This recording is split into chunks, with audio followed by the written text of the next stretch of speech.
Hey, everybody. When was the last time you made money from your marketing? I mean, really got a return on your investment from your marketing. We always hear these long drawn out stories that it takes time and I've got to work on my data. But today, my guest, Ted Lau, is going to talk to us about how to really truly make money from marketing on today's Profit with a Plan podcast.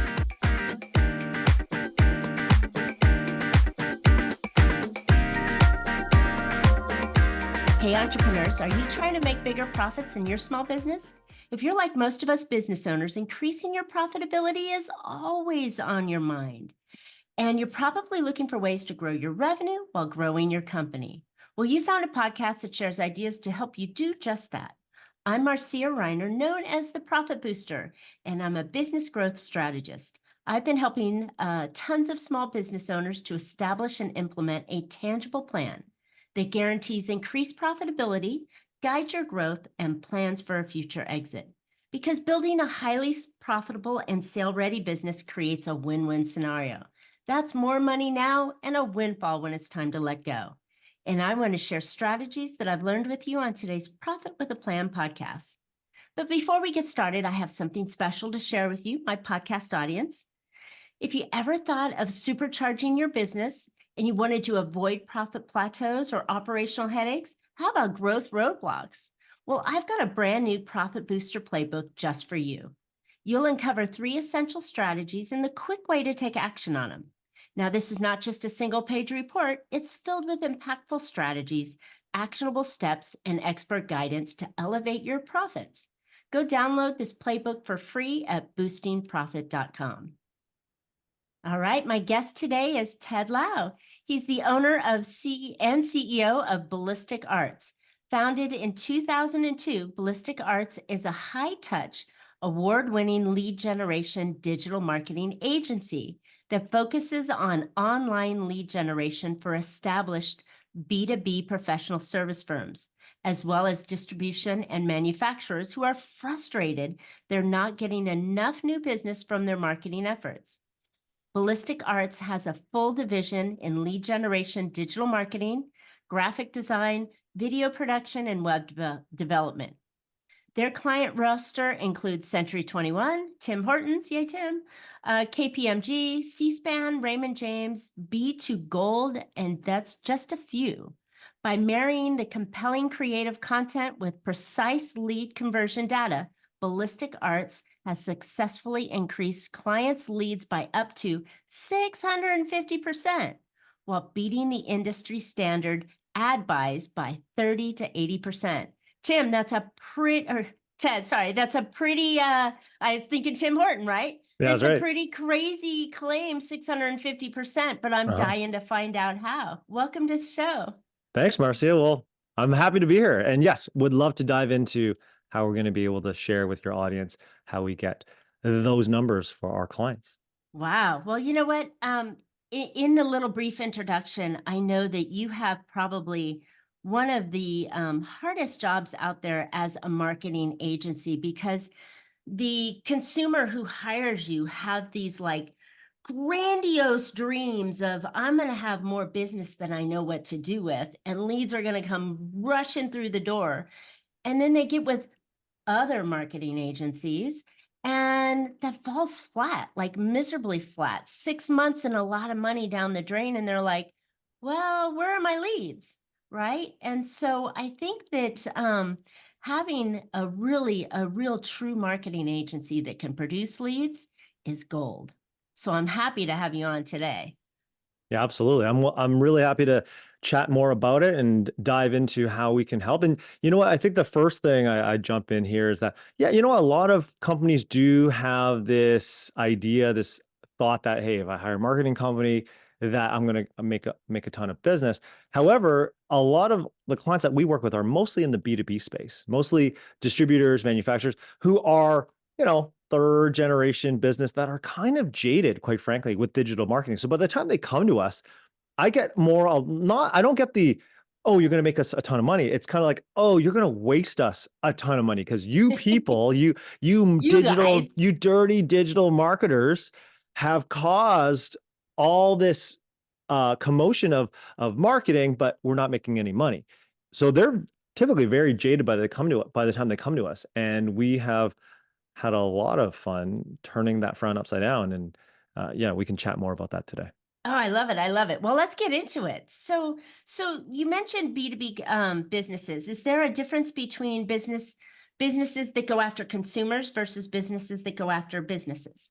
Yeah, 100%. I think there's I guess from a marketing standpoint, there is in that, we're not marketing Lululemon or the LA Rams, or I guess you're in Vegas. So the Vegas Raiders, right? Las The Vegas Raiders, Oakland Raiders. right? They're not Oakland anymore. They're in Vegas.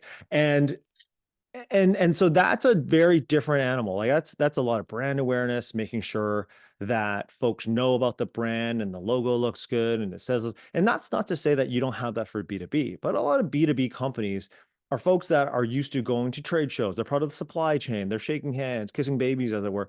And brand is nice, but it's really a, how do I say, a means to an end for them to generate revenue. And it's kind An of, afterthought. yeah, it's an afterthought. It's seen as a necessary evil. And because they're like, well, I'm a business speaking to another business. I don't have to do all the bells and whistles and whatnot to bring in the business. However, that's actually really good for marketers that are in the B2B space that actually want to, provide change, affect change, because the bar is kind of low on the B2B side. Hmm. Because a lot of folks just think, oh, I need a website, or maybe I need a product video. And then that's kind of as far as they go, not realizing that if you actually make a full-fledged plan to drive revenue, you can actually do it. And it's actually relatively easy. And you're unusual in that space because everybody else just kind of has the basic stuff and you're going all out, right? That's right. That's right. And a lot of the times when we have clients come to us, yeah, they don't normally know or realize that, hey, I can actually make money from my marketing. It's usually the sales director needs a trade show pamphlet because we're going to a trade show, design that. And so when they first come to us, it's usually for a request for a particular item. It's a good that they need delivered. And when we go, well, the first question we always ask is, well, how much money do you think you're going to make with that thing that you're requesting? And they go, I don't know. And they kind of you stop them in the tracks because they just don't understand that that's actually a possibility. It's not like they don't want to. They just are so inundated by the fact that marketing doesn't work. It's a necessary evil that when we ask that question, it's very refreshing. And then when you start having that conversation about what's your business goal, where's your vision, how far into the future do you want to hit this? And if we're able to create that sense of, oh, I can actually do this, then we can start creating a plan and make it go into action. And we actually, think like a salesperson or a business person and think like, how much revenue do you need to make? Reverse engineer that to figure out what the close rate is. And then we figure out what the qualified lead number is. And then everything that we do in the plan is to work towards hitting that number. Ah, singing my song here. I love somebody that can reverse engineer things because, I've always kind of thought that a lot of business owners, particularly the B2B folks, they just throw spaghetti on the wall and hope it sticks, right?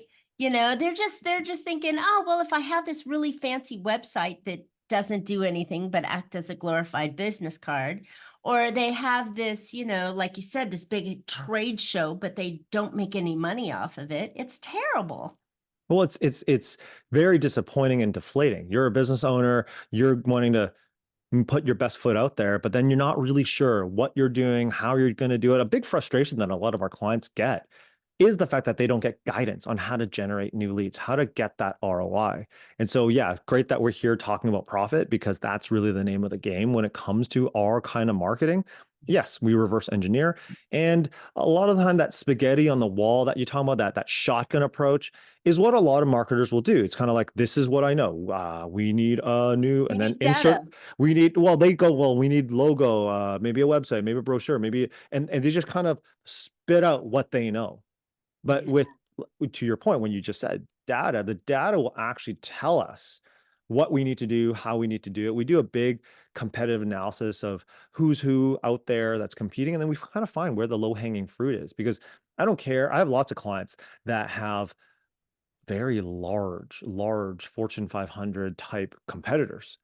I don't care how big a competitor is because I know that marketing budgets are always finite. So that means Mm. there's always going to be some kind of gap in their marketing, a weakness per se. They're not spending their money in a particular sector. And then we go and look, okay, well, that's that. That's your low hanging fruit. And we're going to go double down on that.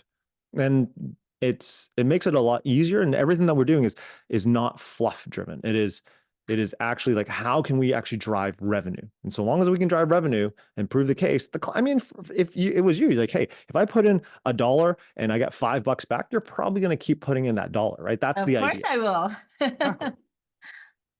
I love it. So let's, if you don't mind, let's talk about some of those ideas that have been working in the ever-changing marketing space Mm-hmm. today. Yeah. If we're coming in and we're saying, okay, I want to put $1 in, and that phrase means that you're buying ads, right? Well, you're actually not just buying ads. There's a whole bunch of other things that you can do. But I guess your question is, what is something and how do we share something here Sure, that your audience sure.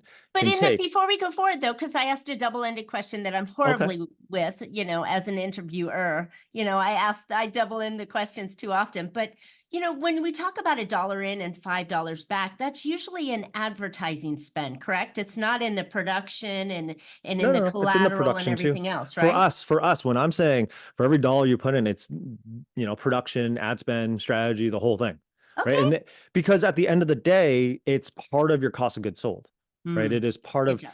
it's part. Thank you. And you know what? A lot of marketers actually don't talk about that. No, they Financial only statement, all talk that kind of stuff. about the ad spend as the dollar, right? So it No, took no, you no. $10 before you could spend that $1. Exactly, exactly. So no, it's when I'm saying that dollar includes everything, all in, right? Because so how I got into this part, I've had this company for 22 years. I started in the room above my parents' garage and kind of grew it from there. And we were a creative agency. We did video production, branding, websites, the same traditional creative agency stuff where I didn't, quite frankly, ask how much money do you want to make from this? I didn't dare because I knew how costly our fees were, our services were. And then when I started I had actually was, over beer with a couple of clients. I was asking, hey, I'm trying to grow a new division. What do you think I should do? And they're like, I want you to do social media marketing. And I'm like, I hate social media. Why? Why would you want me to do that? And they're like, well, it's kind of a black hole for us. We don't know. Like we keep putting thousands of dollars a month into this and we get a bunch of likes and stuff. And I'm thinking in my head, well, I can't eat likes. Like if I was a small business and I'm putting in thousands of dollars a month, I darn well better see a return. And so over beer, I blurted out, not thinking how I was going to do this. Well, I'm not, that's kind of silly. Like, what if I got you leads? What do you mean? Like people picking up the phone and wanting to pay you money to hire you. And I had this one client who's still with me today said, Ted, if you do that, I'll never leave you. And that's kind of how it spurred on because I know how much my cost inputs are. And as any business person, I need these expenses and then I got to then make a margin. And so Hmm. long as I can factor all of our marketing services and ad spend in and know what the revenue return our clients need, then it just becomes an input cost. It just becomes like, hey, a piece of machinery that I need to do to bring in that's going to, print money, as it were. And that's the Bring idea, that customers. print customers. And that's basically what's happened. I love And it. it's turning the thought onto its head. It is a little bit scarier as marketers because you got to put your feet to the fire. Marketers Thank you. mostly, oh, you're welcome, mostly just want to make things look pretty. And we can make things look pretty, but the pretty things have to also provide a Do return. something. They have to do something, or else then you're just spending money for spending money's sake. And Ah, that it just doesn't work, especially in today's challenging economy. If you don't have a plan to actually make your marketing help you make money, then what are you doing it for? You know, yeah. Because you have to. you You have to. have to. If you're not marketing, I believe the marketing budget is just as important as the employee budget, right? That you have in there because you've got to bring customers in so you can have your employees, take care of the customers. Mhm. So it should be something that is just as highly important.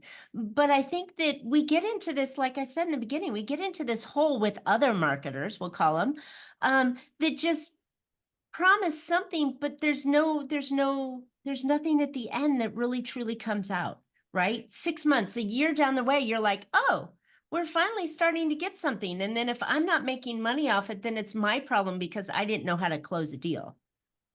Yeah, and so that's another thing is that we do sometimes have a conversation with our clients because it's true. A lot of our clients, if you ever read the book, The E-Myth, the classic business book, right? A lot of business folks start their business because they were a technician. They Right. really wanted to do that thing. The baker, I think Susan was in the book, and she was the baker, and she's good at baking, but she wasn't really a manager, didn't have the entrepreneurial mind yet, and so we as marketers also need to have communication with them going, okay, well, I've gotten you, we've actually had like actually that one client that said, Ted, I'll never leave you. I remember we actually got them a bunch of leads. And I was looking at our reports and yeah, because I don't do the day-to-day. I have a team. So I'm just looking at the reports. I'm like, this is great. So I called the client, like, hey, how are you feeling? Because I thought like, oh, things are gonna be good. Like he's gonna be super happy because we're getting all this business for them. And he's like, I haven't gotten any business out of it. What I'm looking at a dozen qualified leads here. What are you talking about? And he said, well, they haven't answered my emails. I'm like, did you pick up the phone? What? I have to what?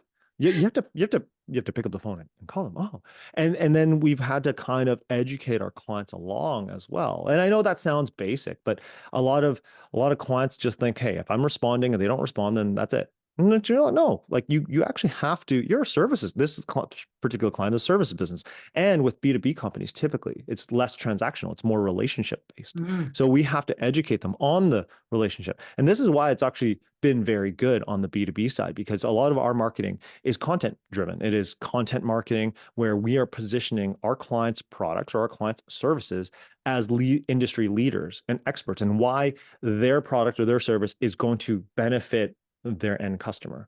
And by educating them and providing that value, kind of like the Gary Vaynerchuk book, Jab, Jab, Jab, Right Hook, that it's an ancient book at this point, but that showing value is extremely important.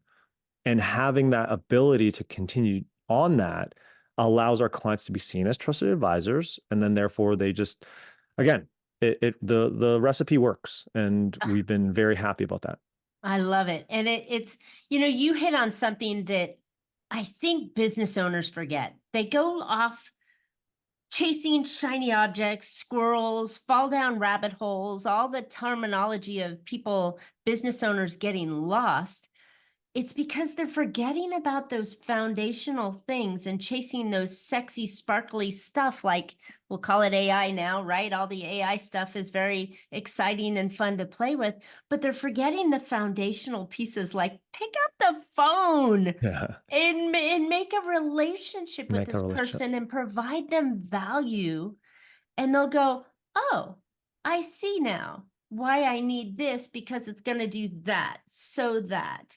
And I think that's where I build my business on is the foundations. And I'm so glad to hear that you're going to the back to the foundations to set up a successful opportunity for your customers to be able to bring in the leads that they're looking for and even help in getting them to pick up the phone and make the phone Yeah. I call. mean, we had another client out of LA. I'm not going to say who, but they were another services company, and they're a high end service. And they would say internally to their team, oh, we only want this type of client. But because of that culture that they've imbued into their team, when they were complaining they weren't getting business. And we're like, no, you're getting all these phone calls. But with advertising, sometimes you can actually, I don't know if you know this, with Google local services ads, the phone calls can be recorded. They're recorded. It's part of the Google privacy policy. Anyway, you can hear them. So we're hearing some of the phone calls and hearing the receptionist going, yeah, no, you can't afford us. Whoa, what? Like, oh my goodness. Oh my gosh, at the Like, front what? door. Oh, at the it's a phone call because you can hear it, and we're like, what how? So then we have to pass it on to the client. The client goes, oh my goodness, da, da, da. So there's a bit of education on that aspect as well, but it's because we dig a little bit deeper, right? As you mentioned before, there's a lot of marketers that just, hey, I'm going to do this or I'm going to do that, and da, da, da. It's whatever they have a specialty in. It's kind of like if I'm an SEO expert, if any kind of business problem, SEO. And so that's my, oh, well, I build videos. I make videos. Okay, so TikTok videos. Okay, so any business problem, TikTok video will solve it because that's what they do. But at Yep. Ballistic, we're holistic. We look at everything. And again, it's we meet our clients where they're at, and then we try to figure out how we're going to get them to their goal, but not giving them a template boilerplate of like the things that with service that we do. It's how are we going to get there? And I think that is a refreshing approach that I would invite a lot of marketers to, because if they can do that and focus on how do we actually drive revenue, then once those activities start happening, you build this trust with the client. We're able to go, we're going to do this, and we actually have targets that we have to hit. And if we hit it, then the client's going to go, okay, I'm going to listen to Ballistic now. Because at first, they don't know us from Adam. There's a ton of marketing agencies out there. But now that we've built that trust, now we can say, okay, let me listen on some of those calls. Oh, by the way, they said that your clients don't deserve to work with you. Like, now they're going to hear you. But at first, they're not going to hear you. You got to build that trust. And by the best way of doing that is by providing results. Yes, love it. Okay. Thank you for that explanation. That was fantastic. It really separates the success of what marketing really truly can provide a company when done correctly, versus what's out there in many spaces, in the marketing space. So let's talk a little bit about some of those success ideas that come out when you work with a company. So if you took that company from LA, or you took that company, one of the bigger companies, what were some of the things that worked? Well, I think it's all about initially the plan, right? Plan your work your plan is a saying that Profit I've with a plan. heard, That's the name of the right? podcast. Profit with a plan. That is literally what you have to do, is that we always tell our clients. Now, we don't ask how much profit you want to make, because that's a little bit maybe too confidential for our clients, but we'll actually ask them revenue wise. I'll say, client, how much money you need to make for this endeavor to be profitable. How much is that? And then we find out, okay, well, it's X number of dollars. And just for math's sake for this conversation, I'll say, let's say the client wants to make another $1.2 million next year. And so if I divide it over 12, then that's $100,000 a month that they need to make. And if their average order size, and most of our clients, the average order size are at least in the 5-figure, but for this conversation, let's say it's, I don't know, $20,000. So that's 5 new deals. You need 5 new deals to get 100 grand a month and get a 1.2 million. Okay. So that's 5 new deals. What's your close rate? So the close rate is obviously, like, if for every person that walks through the door, what's the percentage of them actually closing and turning into a business? I don't know. Let's say it's 30%. But now, okay, well, if it's 30% regular, I'm going to make it more conservative. I will make it 20%. Love So it. if it's two, so you need 10 phone calls. You need, if you need 5 new deals. If you need 5 new deals times 20 is 25%, right? Because you got to do the 20. Okay. So it's 25 phone calls. I need to get you qualified 25 phone calls. And if you can do that, are we good? And that's basically it, because they know their business so well, because they usually are established folks, and they just need the phone calls. And if we can do that, that's the first thing. The very first thing is knowing what the What goalpost the is. outcome has to be, The right? outcome has to be. Exactly. So once we know that, then we'll go into various different things. So understanding, again, competition, where are they at? How are they talking to the market? What's their social presence, their SEO, all that kind of stuff. And And then I going promise through, you, listeners, there is competition out there. You're there not the is only one competition. doing your own thing. I You have are competition. never the only one doing your own thing ever.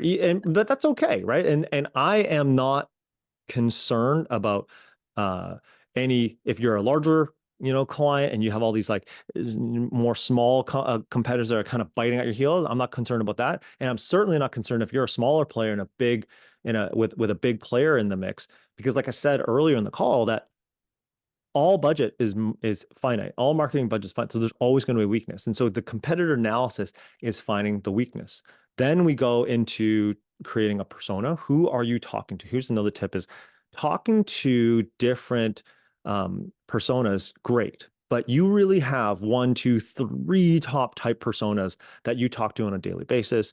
Figuring out who those folks are and finding out what they like, what they love to do, what their hobbies are. And people go, well, I'm a B2B company. How does like them liking, I don't know, Cat video. yeah, right? Like, or yeah, or maybe they like the Mets or something like that. Why? Like, how is that going to help? Is because when people are not working, they're still thinking about their work. So like I remember, so I became a vegan like 3 years, vegan diet.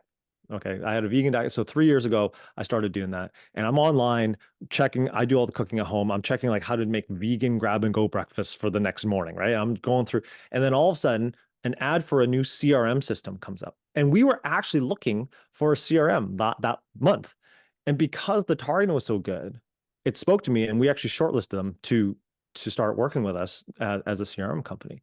And that's the whole thing, is like understanding who you're targeting, then finding out what key messages you want to say, and try to actually put in. I know in sales, you're not supposed to say industry jargon words.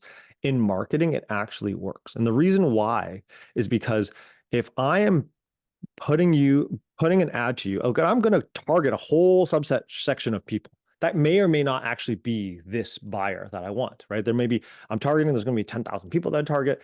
But if I say these industry terms and you have never heard of those industry terms, you're going to flip right through the advertising. And by flipping through the advertising and not actually engaging with it, then the impression rates, sure, it goes down, but the ad relevancy score goes up, because only people that understand the industry jargon will click on that ad.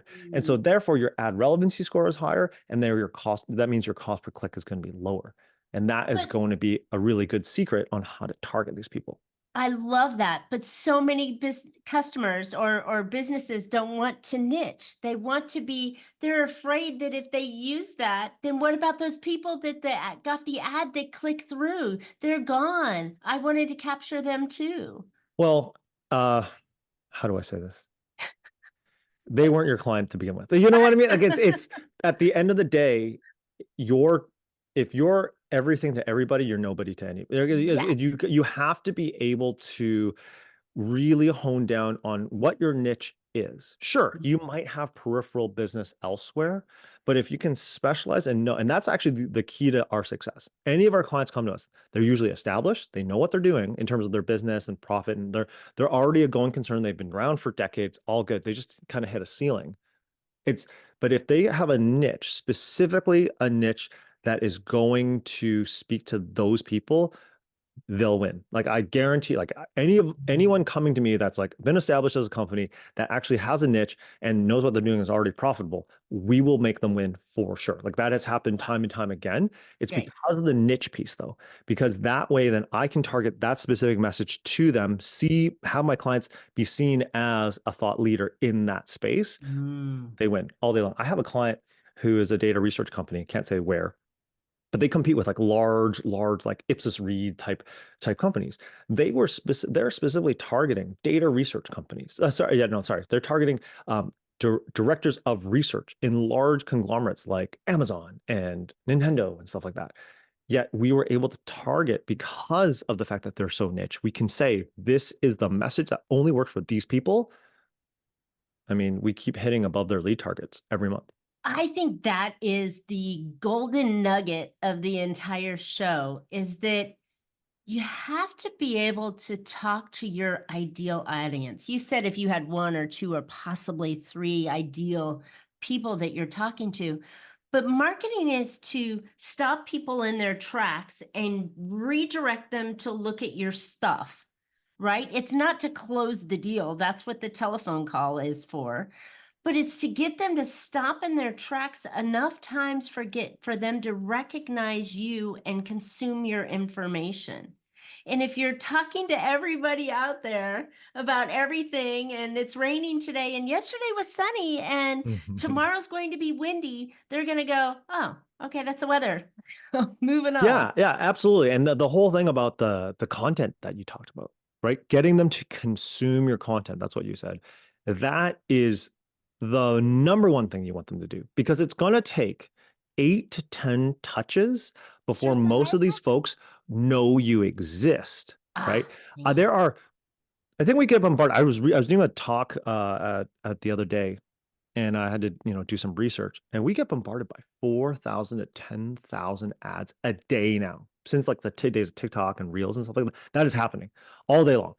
So 4 to 10,000 messages a day. How are you going to get through with a limited budget? So you got to target really well, make sure that, the 8 to 10 touches just for them to be aware of you. And then when they come to you, they're not going to instantly buy from you. Those Oh, days are gone. People are shopping and thinking. Maybe their buying cycle is a little bit later. They're not ready. They don't have the budget until 6 months from now when the cycle resets, whatever that is. But if we have good content that they come back to and they're like, oh, this company actually knows their stuff, not just showing how many awards we won or what our product is, but like, how did this apply to a particular niche personality's pain points? If I can do that, where are they losing sleep? And this is how we solve the losing sleep thing that you have. So if I can do that over and over and over and over again, eventually they're going to pick up the phone and give you a call. mm. And it's less sophisticated typically with B2B. It's literally just pick up the phone and then you start the relationship. It is not this big sophisticated cycle that, certain companies have. Most manufacturing distributing companies, it's picking up a phone, figuring out what the specs are, And doing it, firing away. No, firing I away. love that. And that's so important. And that brings you back down to the old foundational marketing pieces. What problem does your ideal customer have now? And can you prove that you can solve it? Mhm. And if you do that, it can be very simple approach, but you can't solve everybody's problem, right? It's always that dentist that says, "Yeah, if you have teeth, you're my ideal client." Wrong. No, it's true. Yeah. You So have to be able to target, right? That targeting makes you the professor, as it were, of that particular space. Then you create a sandbox where you are the king and queen, the monarch of of that that sandbox. that Now you can have sandbox. two sandboxes once you nail the first sandbox, and you can That's build right. a second That's right. sandbox, or you can That's right. build a town and a county and a state, Hmm. right? Hmm. Hmm. Your own country, you can build all of that, but it starts with the first Hmm. Hmm. sandbox. And you got to prove the case. That's another thing with the data. Why actually we're okay with targeting 2 or 3 personas at first is because certain personas will gravitate quicker to Mm. particular content. And we're going to double down on that. Once we start, like you said, mastering, it's kind of like the circus act where they're spinning plates or whatever. Oh, Once you yeah, spin yeah. one and you got that handled, then you can spin a second one. But until you got the one, do not try to be a plate spinner of 10 things, right? You got to do the one first and then start from there and then start slow. How do you eat an elephant? Or I guess because I'm plant-based, how do you eat fruit? One bite at a time, right? That's the same thing. No, this is fantastic, Ted. You've given us so many ideas to really chew on to say, first of all, marketing is as essential as your employees, right? So you've got to have marketing, but you want it to produce, right? I ask my clients to make sure that their employees are producing an ROI, right? They're earning their pay. Why aren't we asking our marketing to produce an ROI and earn its keep instead of just throwing that spaghetti on the wall? So I think this is the most this is a fantastic way to really do it, by taking that step back and looking at the basis and niching and doing the great marketing ideas and directions. This has really been good. So Ted, we can talk forever. I know. Yes. I know. Yes. Maybe 5 or 6 more of these conversations very easily. And listeners, I know you're going to have questions. So Ted, where can people find you? Well, there's lots of different ways. If for those of you kind of new to marketing and business, I have a content channel just for you. It's on YouTube called Ted. If you can find it at Ted Lau, so YouTube and just type in Ted Lau. And I got a bunch of really quick hit videos about starting a business, marketing, personas, all that kind of stuff. And if you're actually ready and wanting to ask us a bit more about in-depth things about your marketing plans and whatnot, come to my website, ballisticarts.com. You can find me at ted@ballisticarts.com or Indeed, and you can check us out. We have a lot of blog content as well. And so, yeah, we'd love to have any of your folks, they're more than welcome to pick up the phone or send me an email or whatnot. Love it. Love the idea of Ted Loud on YouTube. That's keep it as easy and simple as you can, right? I think it's very creative. No, So good thank you. job. Thank you. Yeah, and my goodness, none of us do it alone. We need help. We need help from the experts that can help us bring in more leads so that we can serve more people and take care of our family, take care of our communities and our employees, and just do so much more. And marketing drives business. 100%. 100%. So jump on the bandwagon. All right. Well, thanks for listening today. I hope you found a couple ideas to put into your business that will help you be more profitable. And I know that taking Ted's ideas on doing the foundational work and really coming in and going after the right audience the right way will help you really double or triple or quadruple or 10 times your money, the investment that you put in. So go check out Ted's stuff. As I mentioned before, if you want to supercharge your business, go download my new Profit Booster Playbook packed with 3 profit strategies and the actionable steps that you can make to make this your most profitable year ever. Go grab it for free at boostingprofit.com. And Ted and I would love to hear your questions, feedback. Throw an idea that worked and throw an idea that didn't work out in the comments, and Ted and I will respond to it and give you some feedback on it. And while you're at it, subscribe. You don't want to miss any future shows. So you can catch Profit with a Plan on any of your favorite podcast players. And we're looking forward to more great profitable information on next week's show. So until then, make your plans and profit with them. Thanks so much, Ted. This is great. Thanks, Marcia. Thanks, everybody, for having me. And I will talk to you soon. Bye.